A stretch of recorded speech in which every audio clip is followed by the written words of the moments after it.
Comunicação que eu chamaria a comunicação de sucesso. Nós vamos receber a fonoaudióloga Camila Mercatelli, que vai nos trazer dicas práticas de superação da timidez na hora, por exemplo, de falar em público.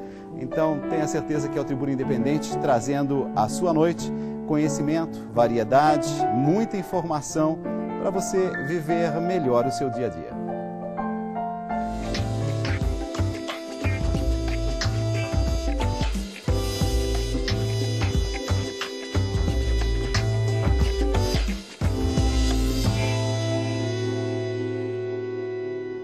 Recebo nessa noite Camila Mercatelli, ela que é fonoaudióloga, e nessa noite nossa comentarista de comportamento de comunicação.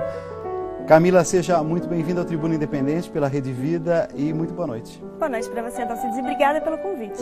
E quando eu comecei a conhecer um pouco mais do seu trabalho, eu disse assim, tenho certeza que Camila tem algo importante a transmitir não apenas para mim, mas para aqueles telespectadores que nos acompanham nesse momento em TV aberta para todo o Brasil.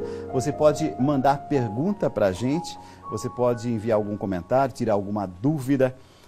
A importância de uma boa comunicação. Todo mundo diz assim, olha, comunicação é algo importante, expressão corporal é importante, a gente se revela muito. O sucesso de uma carreira também depende da comunicação. Isso tudo é mito ou é verdade? Absolutamente verdade. Na verdade, assim, a gente costuma dizer que algumas pessoas nascem com dom de eloquência. Então, assim, sabe quando a gente brinca, fulano não nasceu, ele estreou. Certo. Porque tem uma habilidade absurda em se comunicar, em colocar de maneira muito clara, muito objetiva aquilo Simples. Que pensa, exatamente. E algumas pessoas não têm o domínio dessas habilidades tão claramente. Isso não significa que ele não possa se comunicar de maneira eficaz. A fala, ela por si só é uma função aprendida. Nós não nascemos sabendo falar, certo? Nós aprendemos ao longo da vida. Então isso significa que a fala, por ser essa função aprendida, ela pode e deve ser treinada.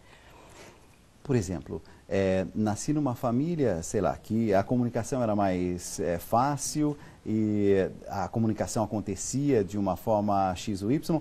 Isso interfere na minha comunicação ou não? Você pode ter filhos do mesmo pai, da mesma mãe, do mesmo contexto, mas que um sabe se comunicar, o outro tem uma dificuldade gigantesca. Pois é, nós trazemos da nossa forma de nos comunicarmos essas questões mais culturais, porque nós convivemos e aprendemos nesse núcleo em que fomos inseridos. Tá. Então, por exemplo, essa mania de usar gestos, tem pessoas que falam muito com as mãos e se segurar, parece que não consegue falar. A gente fala muito alto. Então, algumas descendências, como famílias latinas ou espanholas, tal, italianos, isso, fala muito com a mão, acaba falando muito alto, as pessoas acham que estão brigando. Isso, exatamente. Né? Então, nós carregamos isso da nossa família. Agora, a gente não pode deixar também, Dalcides, de entender que as pessoas são diferentes. Né? Algumas pessoas são mais tímidas, como você comentou, outras são mais introspectivas, outras mais expansivas. Então, isso também tem que ser levado em conta. A questão da timidez é alguma coisa também que a gente pode trabalhar.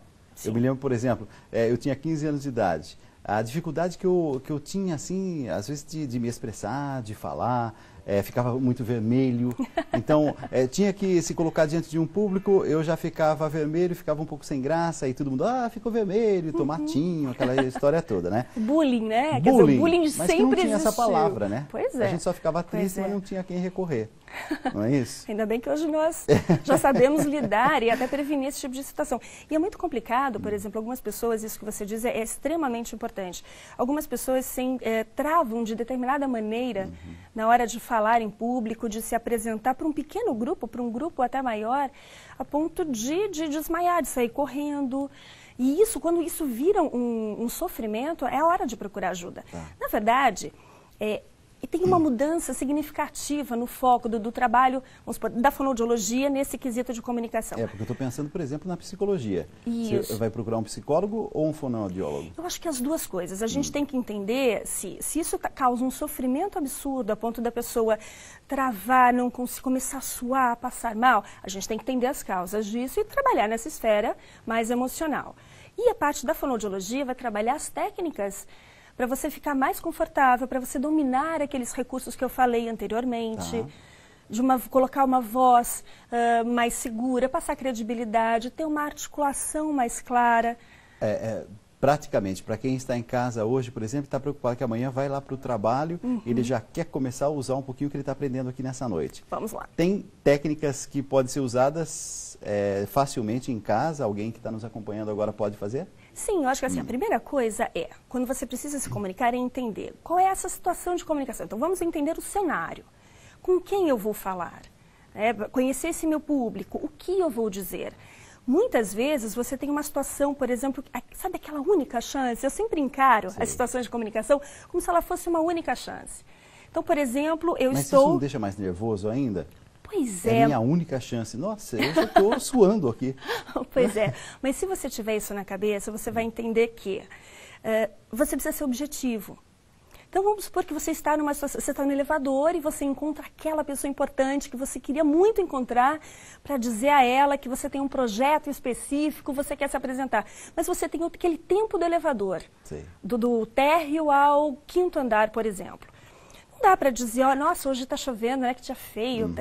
Você perdeu tempo suficiente e aquela chance pode passar. Então, assim, conhecer o que eu vou dizer, para quem eu vou dizer. E conhecendo como você funciona, que eu brinco, é o modus operandi, você disse que ficava vermelho, que suava. Se você conhecer as suas reações dessa maneira, você pode trabalhar essas questões e ser muito mais preciso e mais confiante na hora de falar, de se comunicar. E essa questão da voz, por exemplo, quanto mais inseguro você estiver, mais a voz fica, a respiração fica mais aqui ofegante. Em cima, fica mais ofegante, aí fica aquela fala mais entrecortada, você pode, por exemplo... E quem está ouvindo já está dizendo assim, ixi, ele está inseguro. Exatamente, isso.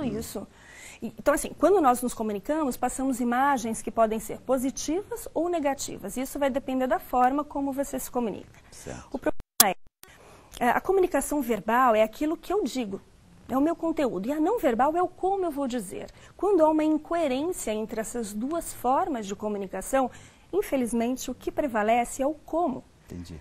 Então, se eu tiver um conteúdo brilhante e não tiver segurança, se eu falar muito rápido, falar muito baixo, não olhar para a pessoa, tudo isso pode... Dizem que olhar é fundamental, né? Claro, você uma estabelece... questão de credibilidade, Perfeito, você estabelece esse contato. Você diz para o outro, eu estou prestando atenção no que você diz, a sua presença me interessa. Então, quando você tem uma plateia muito grande, por exemplo, numa palestra, numa apresentação para muitas pessoas, manter esse contato por mais de 3 segundos, por exemplo, com uma determinada pessoa é fundamental. A pessoa que me vê se sente prestigiada. Então, eu olho para ela, daqui a pouco eu vou olhando para outra pessoa, falo... mantenho uns 3, 4 segundos, aí eu olho para outra pessoa. Como transformar essa técnica em alguma coisa que seja natural? Porque a gente vê, por exemplo, às vezes até alguns políticos que sabem usar muito bem, mas não passam credibilidade. Como é que a gente vai usar a técnica e associar a credibilidade? Para isso precisa muito treino.